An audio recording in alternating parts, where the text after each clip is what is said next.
Welcome back to It's Not Normal, the podcast, episode 26.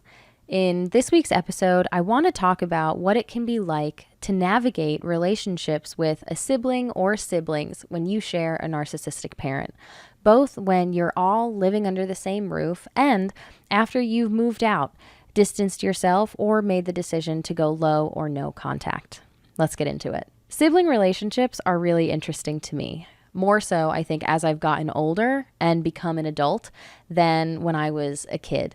I didn't think very much about it when I was a kid because I just had siblings. That was the way my life was. We were all just kids hanging out. And again, for most of my childhood, I was under the impression that most families were like mine. I don't think my thought process went too far beyond my own reality.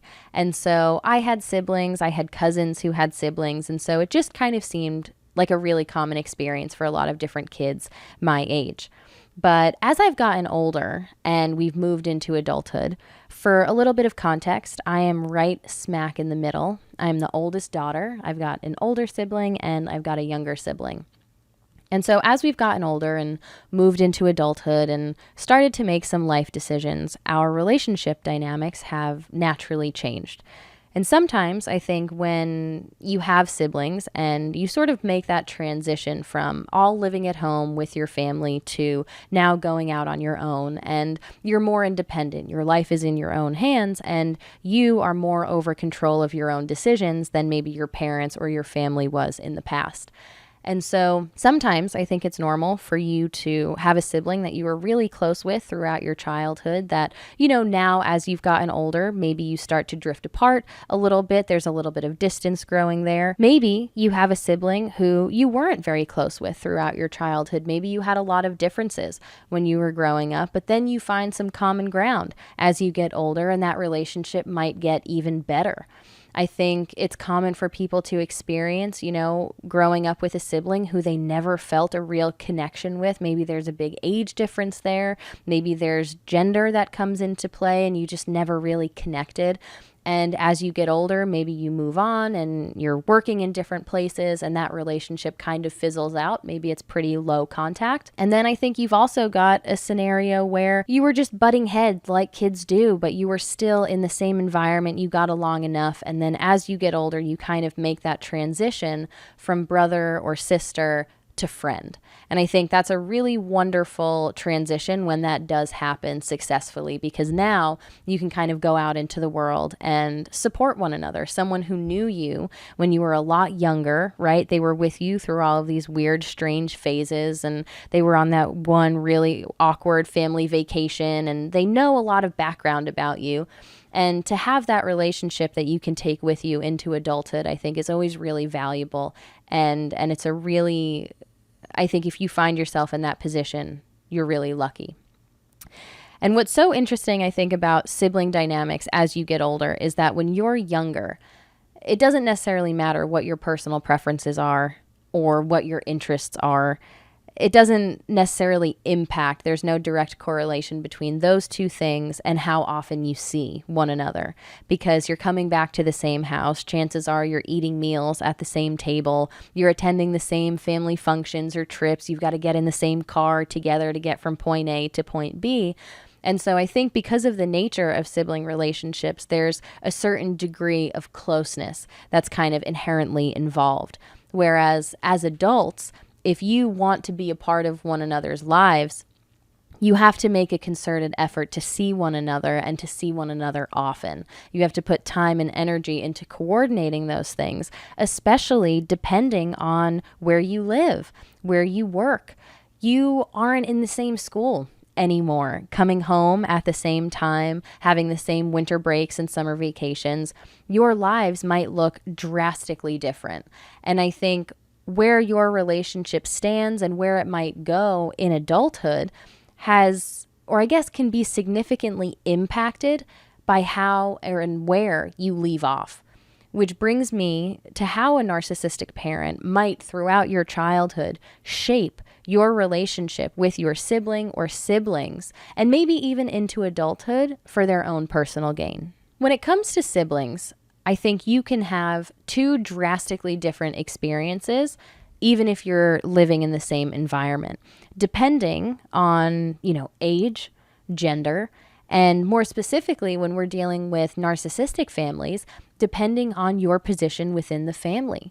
What is your relationship like with your narcissistic parent? What role do you fulfill for them? And your role might even change over time. The treatment that you receive might change over time depending on your behavior or how your parent feels about you during that time. And we've talked about these different roles before. The two most common, I think, especially when you're dealing with children, are the golden child and the scapegoat. And while on the surface, it might appear like the golden child receives preferable treatment, like they are getting the love and the support and the acknowledgement from their parent. Meanwhile, everything under the sun is blamed on the scapegoated child. Neither represents a positive or a healthy position in a dysfunctional family. You've got one who's basically existing as an extension of their parent. This child's success feeds their parent's ego, and the parent lives vicariously through them. The golden child, I think, so often is tasked with achieving a lot of the things that their narcissistic parent maybe set out to do or wanted to do, but never were able to. And then you've got another whose identity is being informed by a lot of these negative qualities that their parent possesses, but chooses not to acknowledge. And instead, they're projecting them outward onto others. A golden child might be pitted against a scapegoat, encouraged to see and focus on their differences. A scapegoated child might resent a golden child because of this outward support and reassurance and admiration that they see them receiving. A golden child might notice this difference in treatment and start to feel guilty for their successes, like they don't want to receive all of this attention and praise, especially if they see their sibling who they care about being neglected. Or there's the possibility that both the golden child and the scapegoat see and understand that the behavior that they're witnessing and enduring is unhealthy, that it doesn't feel good, and they actually come together. Maybe they can support one another, they can confide in one another and kind of soften the blow because they're not in this alone anymore. I think there are as many different scenarios as there are families because there are so many different factors to consider. And I think each relationship dynamic is inherently unique and individual. What's really important to mention here, though, I think, is projection and projective identification. Projection is basically when you project whatever it is that you're thinking or feeling on the inside out. If you're feeling really insecure, you might accuse your friend or your partner of being insecure instead. Maybe you're really secretive. Maybe you've told a lie to your partner, and so now you're skeptical of everything that they say. You're reading too much into things and seeing things that aren't there because now you're fearful that your partner is lying to you. And projective identification is very similar, but it takes it one step further. When you're dealing with a narcissistic parent and a scapegoated child, a lot of times the more negative qualities that a narcissistic parent might possess themselves, they will project onto the scapegoated child, this person that they can just blame all of their problems on instead of actually looking inward and trying to solve these problems within themselves. They'll just project these things outward. And so a scapegoated child might be constantly told who they are, even though the person who's doing the telling is actually the one that holds these qualities.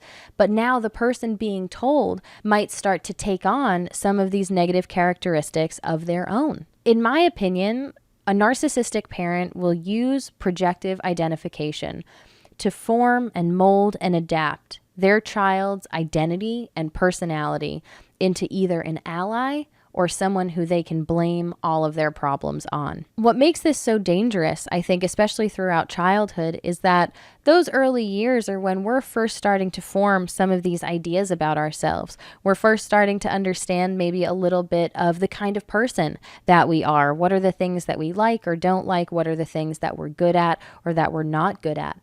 And so I think throughout that time, we're so incredibly vulnerable to our parents' influence. And this could be used in a really positive way, where we're told positive things about ourselves, positive reinforcement, things that make us feel like we're good and smart and capable. Or I think a lot of times when you're dealing with a narcissistic parent, they will use projection and projective identification to not acknowledge a lot of their own more negative qualities. Imagine if day in and day out, you are told by your parent that you're a mess, that you can never keep your room clean, that you're forgetful, you leave things behind, that they just can't trust you with anything because you're not responsible. Even if you don't feel like this, right, deep down to your core, but maybe you do forget something every now and then, if this is what you're told constantly by your primary caretakers, by the people who are supposed to be helping to guide you through life, right? You might start to believe that about yourself, that you are a messy person. And it's so unfortunate that sometimes these parents fail to realize what it is that they're doing. Because again, projection happens more often than not, I think, subconsciously, which can make it a lot harder to recognize. And especially as a child, you don't necessarily think about the motives or the incentives behind your parent. You don't yet have the emotional maturity or capability to understand that, you know what? That's actually just the way that they're feeling, but they're taking that out on me. And so you might take these things to heart.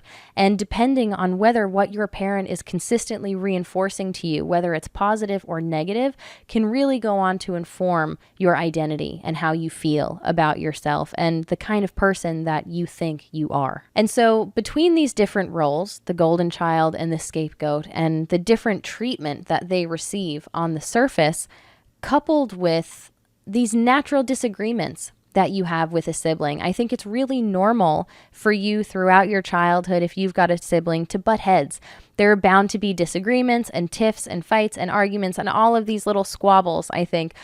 There are a lot of different things to consider. There are growing pains. There are age differences. You've got boys, you've got girls. You're going to disagree, especially if you share a room. Don't even get me started. But in my opinion, it's the responsibility of the parent to come in, not even if these things happen, but when they happen, and to help you to move through them as a kid with your sibling, to understand what was going on, who was at fault, who was the antagonist.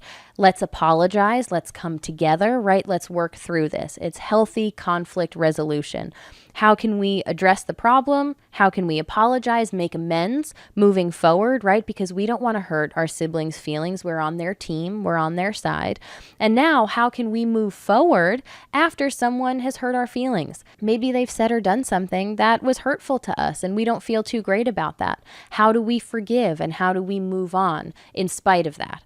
I think that is the responsibility of a parent. And yet when you're dealing with a narcissistic parent, instead of coming in and promoting unity and teaching healthy conflict resolution, they will capitalize on the mistakes of this other person. I think these different roles and these natural tiffs and disagreements that are bound to happen when you've got a sibling set the stage for a narcissistic parent to come in and really capitalize on these differences and mistakes even for their own personal gain, which is so unfortunate because taking a sibling relationship with you into adulthood is so valuable. I think if you find yourself in a position where you've made that transition from brother or sister to friend, what a wonderful position to find yourself in.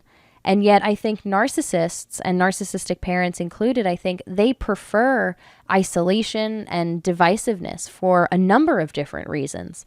One, I think if you are isolated, right, and you don't have other close personal relationships with other people, what does that mean? You don't have perspective, which means you're easier to manipulate.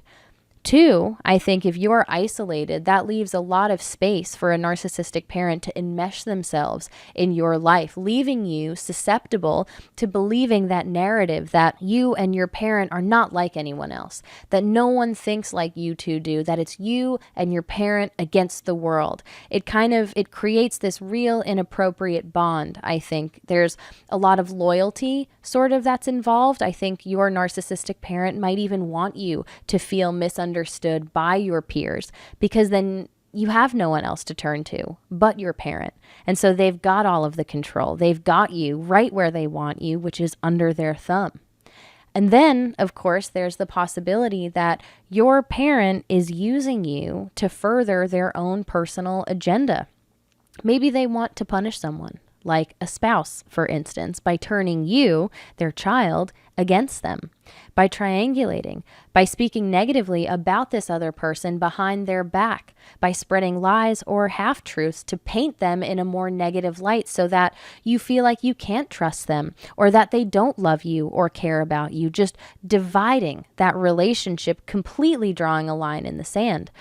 All the while, they're kind of intensifying the child's allegiance to them. And so you might be acting as a proxy for your narcissistic parent's own personal endeavors, like a pawn in their game. Because if driving a wedge between you and another person, regardless of what your relationship is like with that person, it could be your other parent, it could be a sibling, it could be a friend.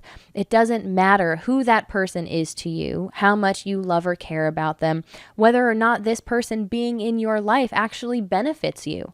Because if having this person in your life and you having a close personal relationship with them doesn't benefit your narcissistic parent, it doesn't matter to your parent how badly it'll hurt for you to lose that relationship or for that relationship to be tarnished. A narcissistic parent will take full advantage of whatever differences you and this other person might have.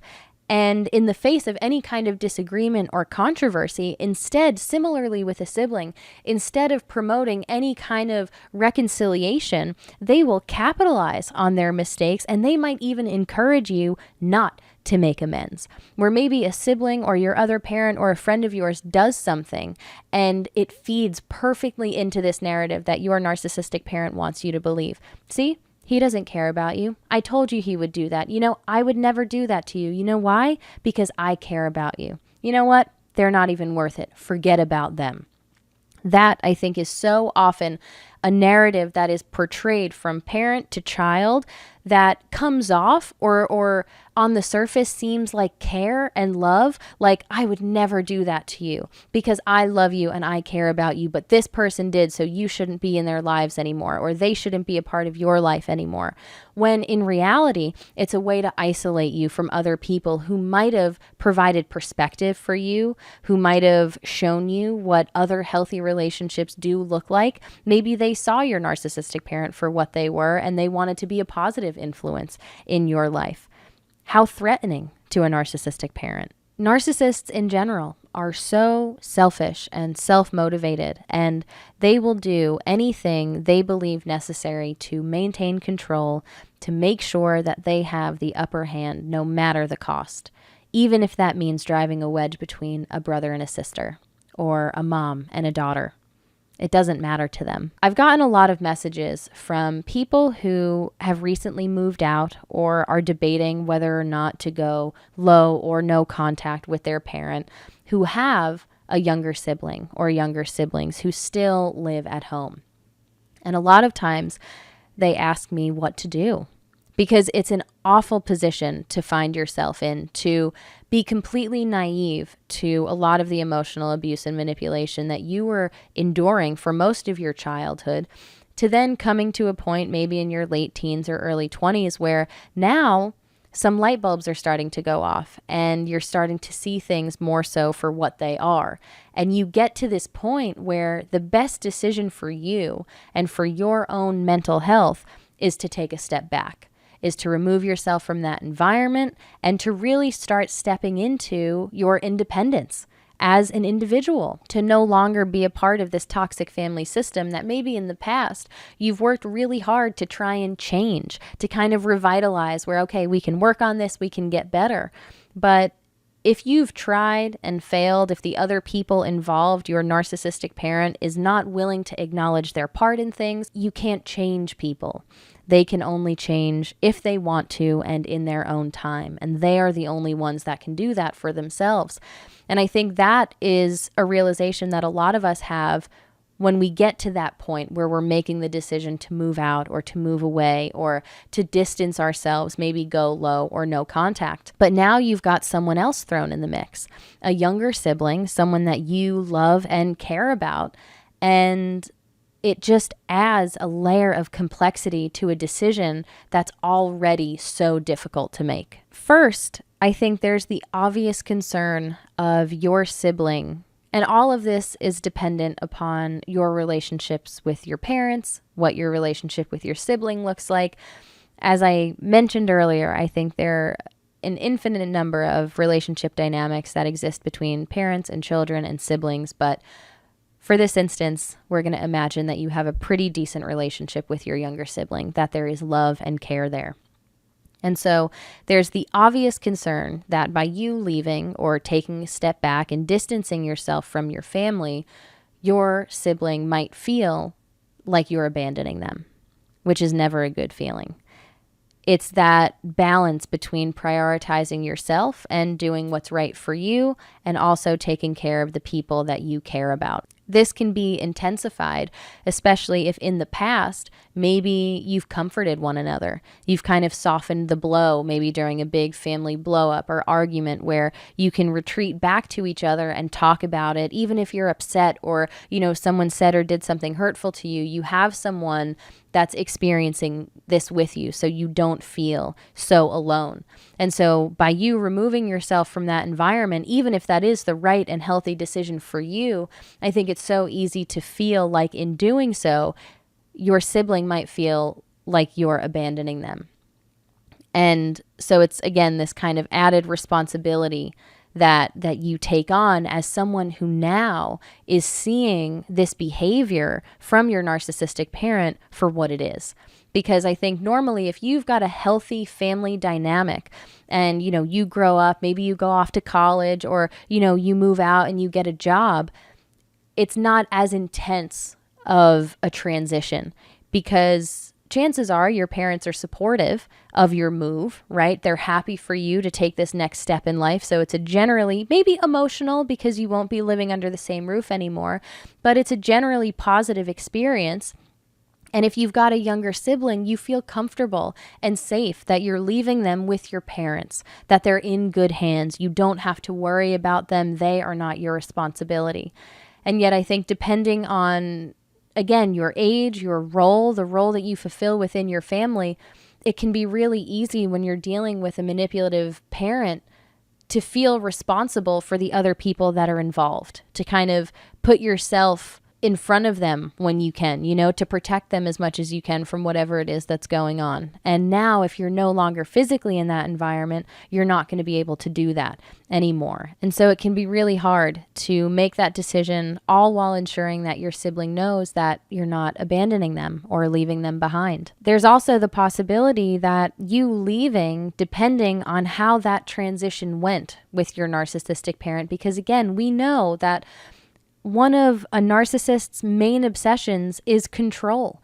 That is one of the things that they need the most. And so you moving out and physically removing yourself from under their roof, that might trigger them. That might intensify their negative behaviors, their already toxic characteristics. And now that you're not there to endure any of that, who's left in the crosshairs but your sibling? And you don't want to feel, naturally you will, though, feel that responsibility that by you leaving, there's less of a buffer now.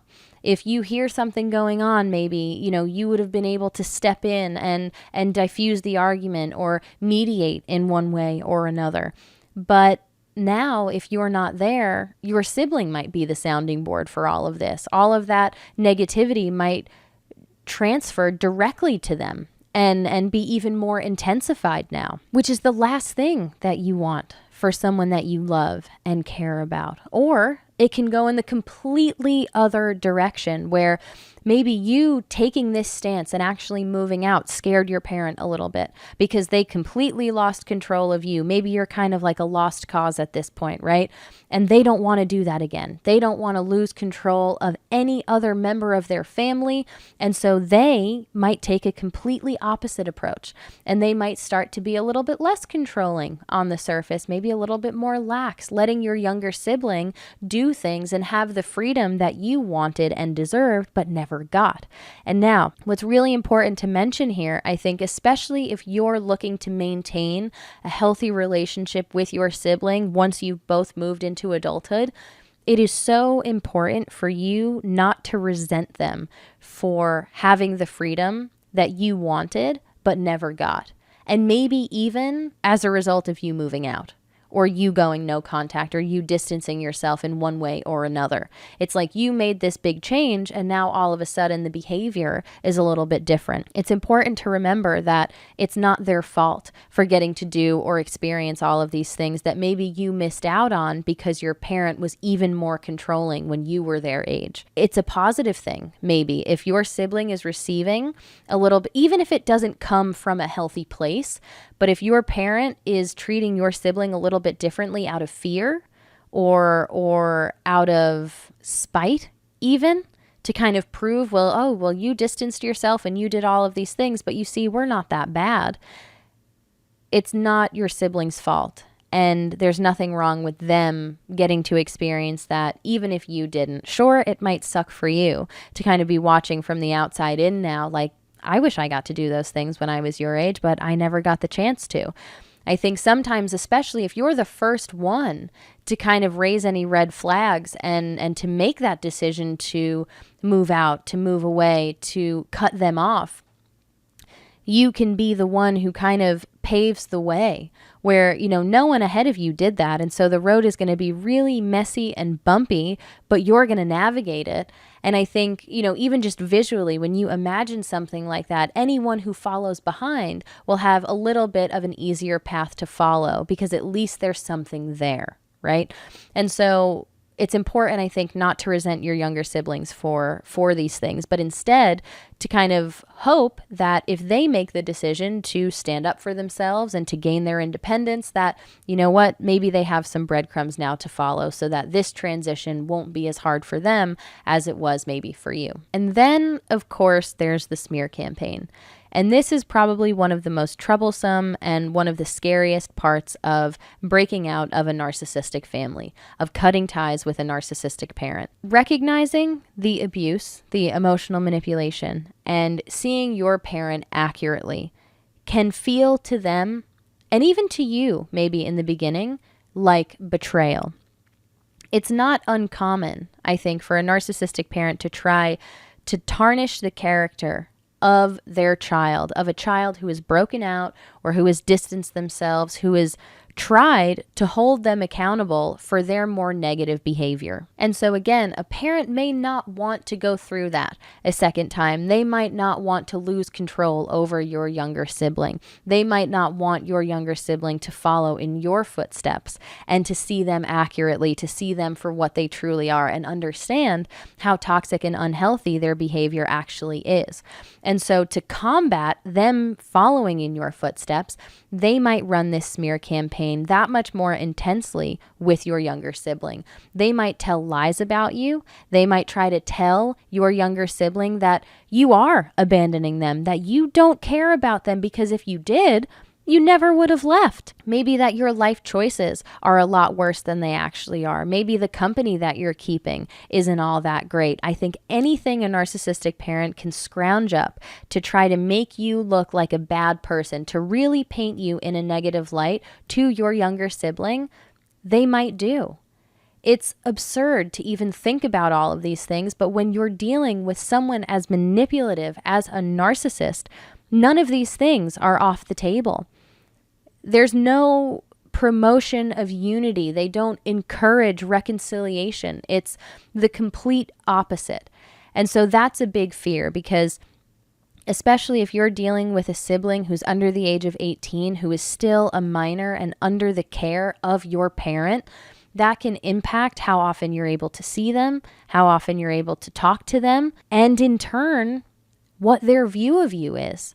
It's very similar to the idea of projection and projective identification, where now you're not around, right?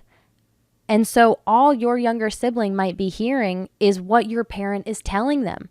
And so they might start to feel internally like they tore their family apart because their behavior was so bad that they just drove someone away. They drove their own child away. But instead of them recognizing that within themselves, they might put that on you. And you're not there to defend yourself. But imagine if every single day your younger sibling is upset because you're no longer there. And your parent, instead of actually comforting them and talking to them about the reason why these things happened and how we're going to work through it, they might just pretend to be sad with you. Maybe they are sad, but not for the right reasons. They're sad because they lost control. And so they might be sad with your younger sibling and say, yeah, I can't believe it. They tore the family apart. If they just wouldn't have done that, we all could have still been together. And so they're painting you, again, as the bad guy. And you're not even there to defend yourself. And depending on what your relationship with your sibling is or was like, depending on how young and vulnerable they are, there is a possibility that they might start to believe these things, which is terrifying. It weighs heavily, I think, on your mind when you do make that decision, because that, in my opinion, I think your relationship with a sibling is definitely one that you value. You know, I think, again, it's different for every situation, but, you know, I know in my life, I've experienced both ends of the spectrum where I have grown up as an adult and I've drifted from my sibling, where we are farther apart now than we ever were. And I don't know what that looks like in the future. I don't know if we'll ever rekindle our relationship. And then I've also had the experience where I think we had a generally positive relationship.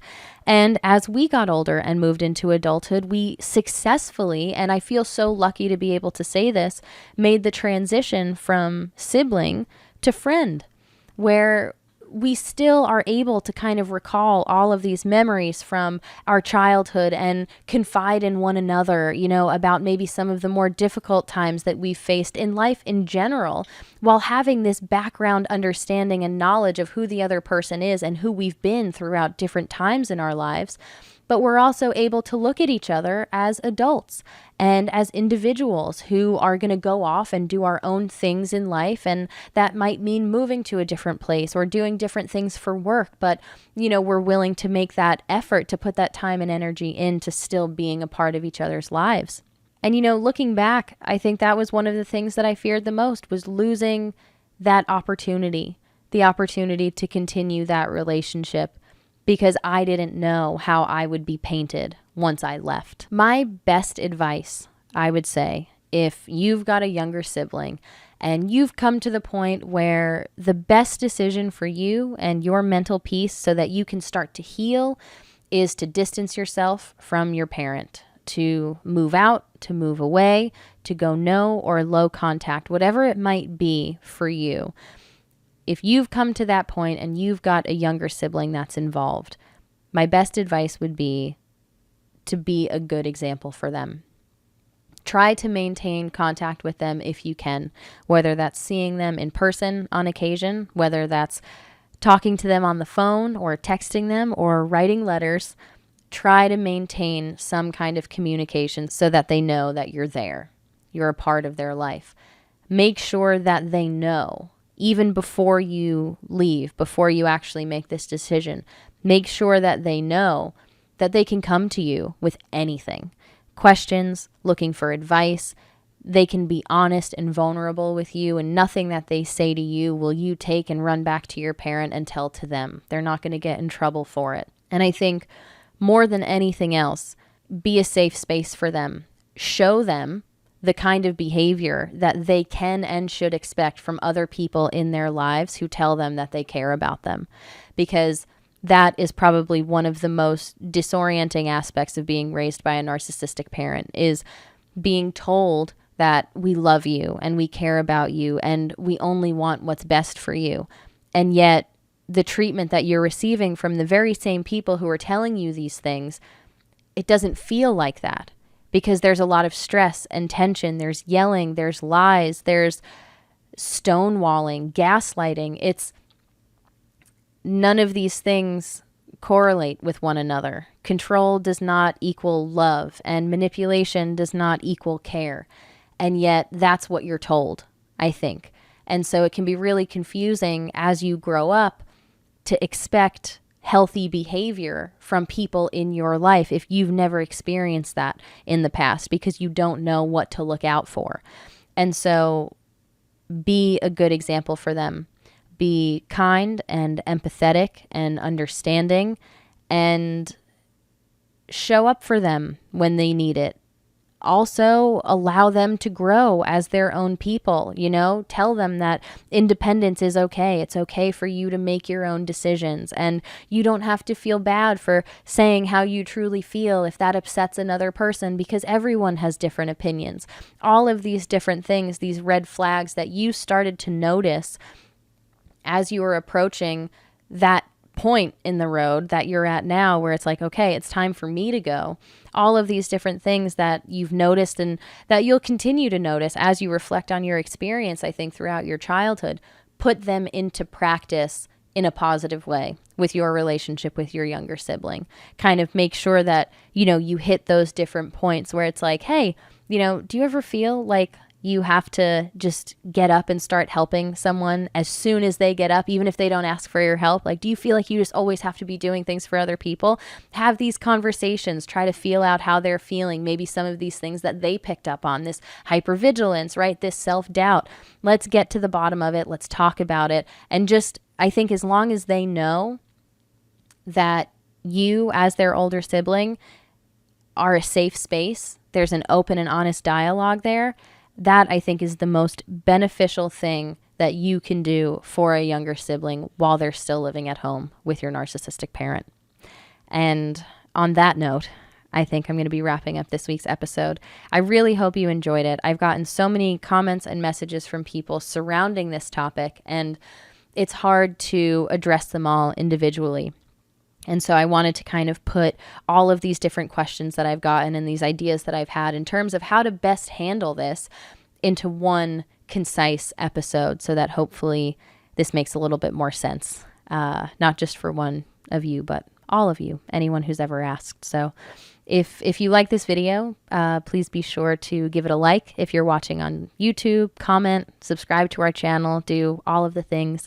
If you're listening on Spotify, be sure to leave us a rating. It goes a really long way, and I really love hearing what you guys have to say about the episode. So thank you so much to everyone who's tuned in, and I will be back next week with another episode of It's Not Normal, the podcast. Bye.